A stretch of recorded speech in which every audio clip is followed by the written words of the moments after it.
Good morning. It is good to be with you this morning for Bible study as we are continuing in our new series called The Outsiders. My name is Kevin Young, and I have the privilege of being lead clergy here at Christ Table. And we're going to be here for the next 6 weeks, going through 24 days, Monday through Thursday, of this Bible study at 9:30 a.m. Eastern Time live. But you can catch us on delay or on Facebook, YouTube, Twitch, or even our website at www.christstable.today. Now, if you'd like to find out more about this Bible study, download the curriculum, get the actual physical printed resources for this curriculum, you can go to that URL that is right there below me, go.christstable.today/outsiders, go.christstable.today/outsiders.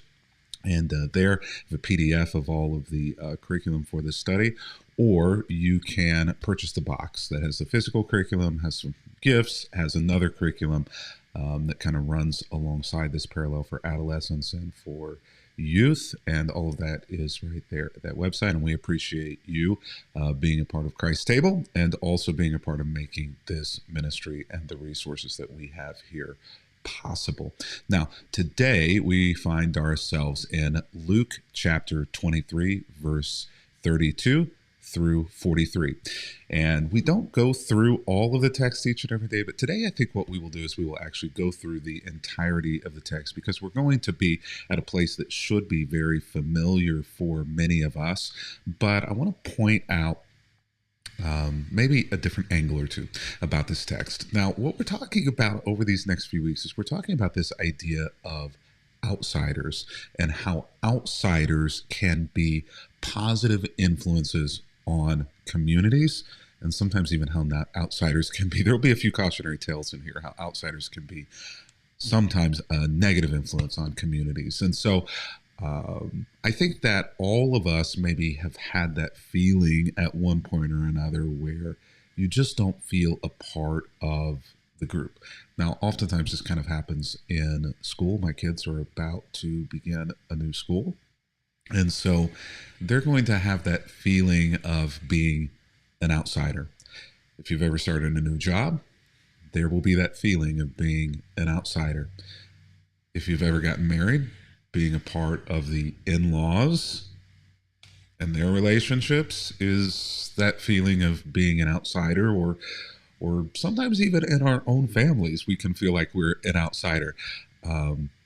My wife, almost every time we're back in my home community where I grew up in, kind of looks around whenever we're in town and says, "How did you ever come from this place?" And I say, well, I did, but there are things about this place that sometimes make me feel as though I'm an outsider. Sadly, and unfortunately too, I think that many of us in religious contexts have felt or feel like an outsider as well. And I think that my point of this kind of journey through this series, if I can give the end before we even begin, is that not only does Jesus and God understand being an outsider, but my contention is going to be in this is that Jesus actually stands with the outsiders, that God actually stands oftentimes on the outside of some religious communities and some religious expressions with those who are outsiders. So if you have ever felt like an outsider, especially in a religious community, then it may well be that you were an ally standing shoulder to shoulder with Jesus. Now, here, whenever we meet Jesus in today's text, it's not a great scene. In fact, it's that scene that we celebrate, and celebrate kind of feels like the wrong word for the crucifixion and for Holy Week and for what we journey through during that yearly annual remembrance and reminder.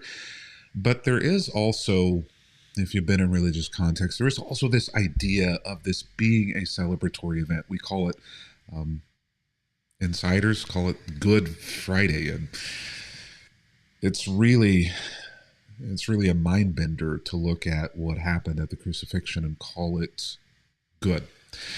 But if we look at the pieces and the parts of what's happening in the moments and also what's happening in the grander picture, the greater narrative of the crucifixion, we do see parts of it that are good.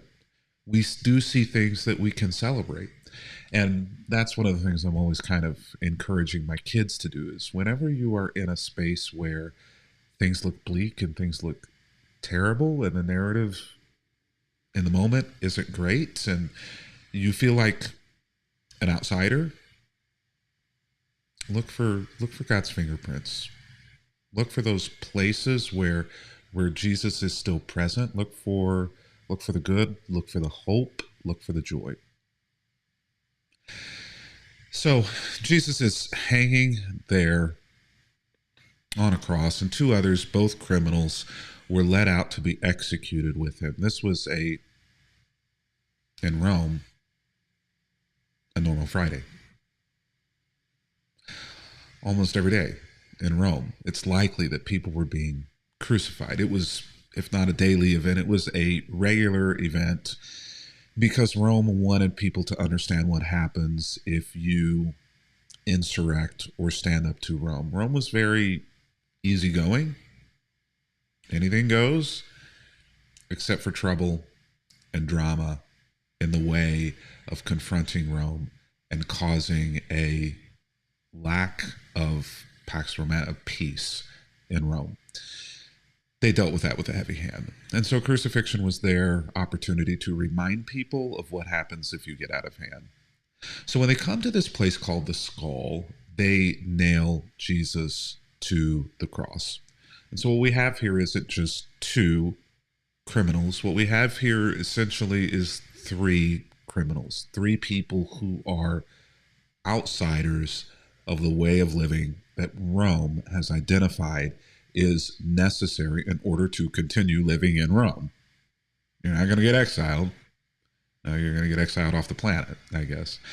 The criminals were also crucified, one on his right and one on his left.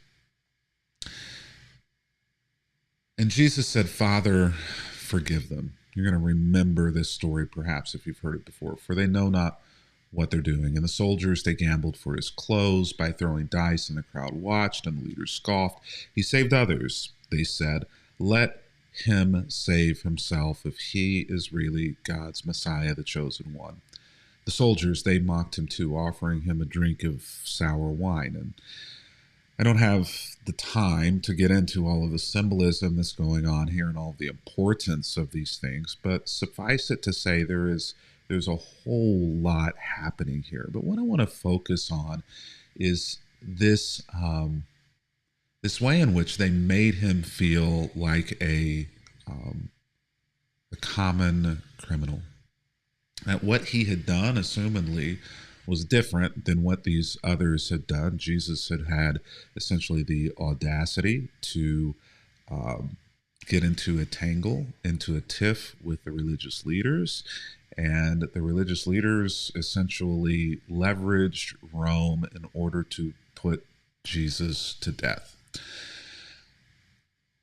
And so we have this crucifixion moment where Jesus is intentionally being made to feel like an outsider. This whole process that he's going through, all of these things that are happening on the cross were intentionally designed by Rome to create maximum pain, to create maximum time under which that pain would have to be endured before death, to create maximum embarrassment and shame and guilt. Some of the things that would have happened on the cross, bodily and physically, to somebody who's going through that, are not just physically painful and debilitating, but were also just embarrassing. They crucified them naked, intentionally. There was things that would have happened. It was the ultimate outsider experience. And not only are we going to treat you as though you are an outsider, but we are going to make you feel that outsiderness. I'm reticent to compare anything that we go through as outsiders to the cross, but yet there is that commonality there, that you understand what it's like not only to be an outsider, but to have the community that are insiders go as far as they can to make you feel the pain and the shame of being an outsider. So they called him, if you're a king of the Jews, save yourself. So you're not the king of the Jews, you're a liar. And if you're not a liar, prove it. So a sign was fastened above him with these words, this is the king of the Jews. And one of the criminals hanging behind him scoffed, so you're the Messiah, are you? Prove it to us by saving yourself and us too while you're at it. So we have these two individuals next to Jesus who in this moment are outsiders with him, who are enduring the same thing, presumably for different reasons, but they are all on the outside together for whatever reason. One criminal essentially kind of mocks Jesus, but the other criminal protests. Don't you fear God? Even when you have been sentenced to die, we deserve to die for our crimes. But this man hasn't done anything wrong. Then he says to Jesus, remember me when you come into your kingdom. And Jesus replied, I assure you today that you will be with me in paradise. When we are an outsider, we have the opportunity of either leveraging and allowing that outsidership to cause us to be bitter, to be cantankerous, to be hostile, to be negative, to live out of that pain and those wounds, or we have the option or the opportunity of allowing those things that we cannot control to drive us towards things that we can control. Both of these two individuals are about to die. There is not much necessity for them at this point to make penance, to have conversations, to do much of anything other than to grieve and to be angry. And we see that in one individual, and likely perhaps in the other criminal who carries on this conversation with Jesus. There maybe is likely a level of grief and anger that is there, but yet he leverages that in a different way. He utilizes the moment of being an outsider in order to still do something that is right and something that is good. It's fascinating to me that he recognizes that in his outsidership, Jesus is standing there with him on the outside as well, and yet doesn't deserve to be there. There's some power there in that. Two people, two opportunities to react. So oftentimes I can admit that in my moments of outsidership, I've not managed myself well. I've allowed the trauma and the pain and the hurt and the harm in order to harness me and leverage me as a weapon to weaponize me against insiders. But there have been other times and seasons when I've been an outsider, and oftentimes it's been through therapy, through conversations, through time, and through healing, where I have allowed myself, rather than be controlled by the trauma and the pain, to control that trauma and that pain of outsidership, and to utilize it as a motivation for me to do good and to bring change. Two criminals on the cross, two different paths, both outsiders. One allows the pain to weaponize them, and the other allows the pain to change them. Jesus is there with both of them on the outside. And yet it is up to them how they respond to the presence of Jesus. And we'll end here. Only Jesus bats 500, which, if you're not a baseball person, I'll say that essentially means 50%. Only Jesus bats 50%. Only 1 out of 2. Not every outsider is going to turn the corner. Even in the physical presence of Jesus, only one outsider in this story turns the corner and allows their trauma to drive them towards something good and something better. For you, whenever you are interacting and dealing with outsiders, you have a choice to make, and it's 50-50. And if there are outsiders in your life, maybe you're the insider and there are other outsiders that you're trying to bring in to your community, to your relationships. Not everyone's going to listen.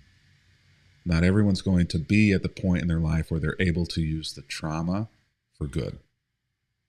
But don't give up on others. Don't give up on yourself. And I might even say, don't give up on Jesus either.